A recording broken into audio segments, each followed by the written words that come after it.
دې یو 2 منټه مو نور علم چې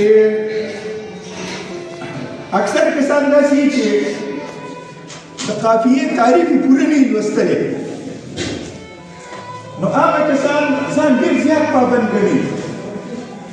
په دې وجه زما دا خبره که چاته په دې باندې شک شبه وي څه اعتراض وي نو وروسته بیا ما سره کښېني خو دا خبره واورئ چې قافیه خو د حرفونو په اواز ده قافیه خو د حرفونو په اواز ده داسې نه چې په شکلونو د الفاظ ده هر زبان د قافیې دغه تعریف کړي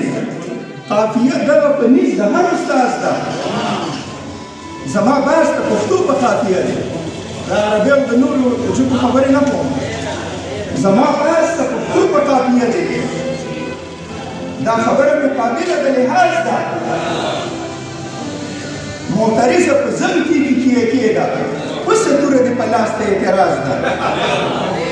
شاید ډېر پخوا دستار دې په سر کړی زمانه د چوریتوب دې له آغاز ده او په دې مننه په دې لحاظ باندې یو 2-3 شعرونه نور چې که د ژبې او ادب سره مخلص یې راځه بیا زموږ ملګري د مجلس یې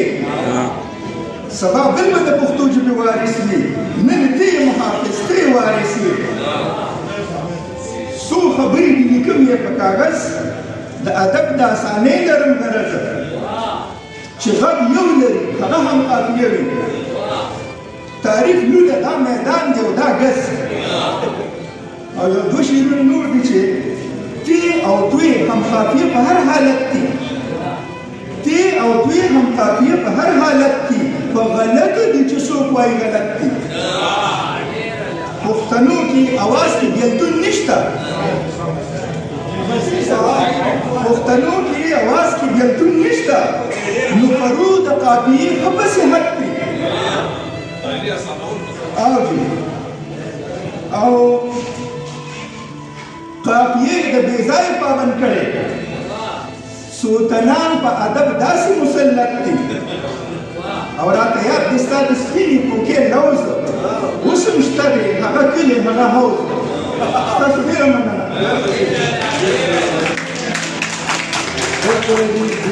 او